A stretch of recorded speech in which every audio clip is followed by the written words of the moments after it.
Femmes et jeunes, tous munis de brassards rouges et de pancartes, ont barré l'axe Mbundoum Barrage Diawar pour exprimer leur colère. Ces populations de Mbundoum Est invitent les autorités à intégrer la réhabilitation de leur piste d'accès qui est rattachée à 4 km des travaux actuels. Ces villages sont interconnectés par des routes.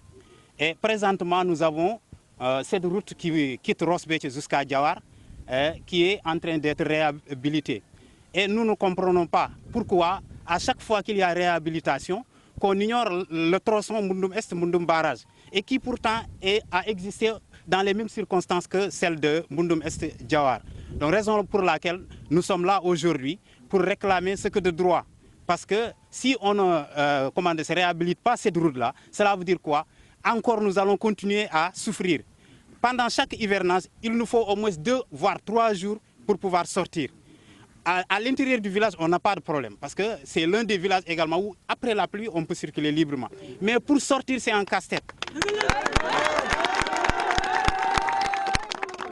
Pour sortir, c'est un casse-tête. Raison pour laquelle nous demandons tout simplement aux autorités d'intégrer cette route, ce petit tronçon seulement de 4 km, donc dans les activités.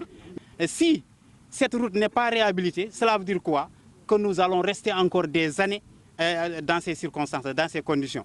L'autre accès de ce village passe par Kassak Nord à travers une rivière, ce qui constitue le cauchemar des élèves et des femmes enceintes.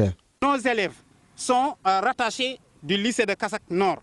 Et si vous voyez les images, le matin, quand ils vont à l'école, une petite pirogue qui peut transporter plus de 200 élèves ou 250 élèves. Et on sait que... Et le problème, on risque d'avoir un Diola bis. Et je pense que l'État ne va pas fermer les yeux sur ça. Donc nous appelons l'État à venir nous aider pour que le village soit désenclavé. Autre chose également, sur le plan sanitaire, nous sommes rattachés au poste de santé de Kassak. Alors qu'il y a des femmes donc, enceintes qui doivent traverser des pirogues pour aller se faire consulter au niveau du poste de santé de Kassak. Voilà. Comment, dans ces circonstances, qu'on peut regarder cette situation des femmes qui traversent une petite pirogue qui ne peut même pas transporter 5 personnes. Avec plus de 1000 habitants, Mbundoum Est dispose d'un potentiel agricole très riche. Ainsi, la réhabilitation de cette route contribue en grande partie à la réussite de la souveraineté alimentaire. Le village de Mbundoum Est est situé dans la commune de Rom. C'est la première commune risicole du Sénégal. C'est-à-dire la grande partie du riz du Sénégal est cultivée ici. Ensuite, c'est un village qui dispose plus de 600 hectares en rable, donc couvert par la serre. En plus, ce village dispose également d'un énorme potentiel économique, surtout sur ce qui est de l'agriculture, mais également sur le plan horticole. Nous disposons des magasins, certes, mais pendant la récolte, on a du mal à évacuer nos productions. Et les riziers qui sont là sont obligés de louer nos magasins pendant 3 mois, attendre que la fin de l'hivernage pour pouvoir évacuer leur production. Et quand ils louent nos magasins, nous, population lambda, on a du mal à accéder à ces magasins. On est obligé de dormir à côté de nos sacs de riz dans nos chambres.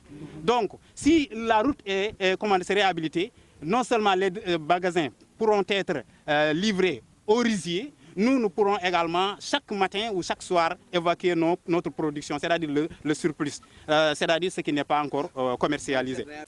Situé au cœur du delta, le village de Mbundoum Est cherche à être désenclavé depuis plusieurs décennies. Les populations de cette partie du Wallo comptent pleinement sur la politique du président Bassirou Diomaye Diakhar Faye à travers son slogan Dioub Djoubal Djoubanti pour corriger cette incohérence qui produit des conséquences négatives au cœur de la vallée du fleuve Sénégal.